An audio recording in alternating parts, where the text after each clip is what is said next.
તો આજ સવારે 6 વાગ્યાથી અમારું આ કામ શરૂ થયું છે. જે બીજી એસીમાં જે અહીંયાથી સ્ટાફ રવાના કરવાનો હતો અને 6 વાગે અમે લગભગ 6 એક બસો અહીંયાથી જસદણ અને ગોંડલ સાઈડ રવાના કરી છે સ્ટાફને.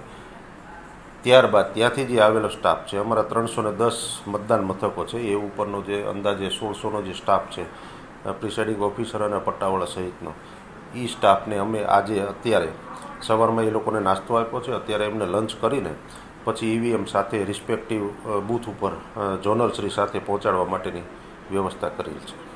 સર, ખાસ કરીને કેટલા કર્મચારીઓ છે અને એમને કયા પ્રકારની સાવધાની માટે કરવામાં છે કે જે ચૂંટણીની કામગીરી છે, તો ખાસ ચૂંટણીની કામગીરી હંમેશા એક તો સમય મર્યાદાવાળી હોય છે અને બહુ ગુપ્તતાથી જે કામગીરી કરવાની થઈ એ બાબતે તમામને સૂચનાઓ આપવામાં આવી છે. કોઈ ક્યાંય એક પણ મતદાન મથકે ગુપ્તતાનો ભંગ ન થાય.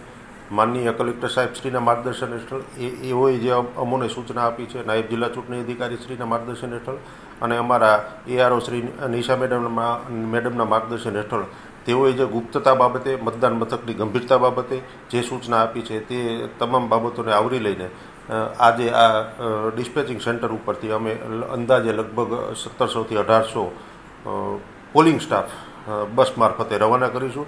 અને એમાં એક વધારાનું એ કહેવાનું છે કે માનનીય કલેક્ટર સાહેબની પ્રેરણા અને એમના પ્રયત્નોથી અમોને કોર્પોરેશનમાંથી 5 એસી બસો આપવામાં આવી છે, જે ગરમીને ધ્યાને રાખીને અને આ ગરમીમાં જે પોલિંગ સ્ટાફ હેરાન ન થાય એને ધ્યાને રાખીને એ બસોને પણ અમે જે લાંબો રૂટ છે એ લાંબા રૂટમાં એ 5 બસોને અમે યુઝ કરીશું.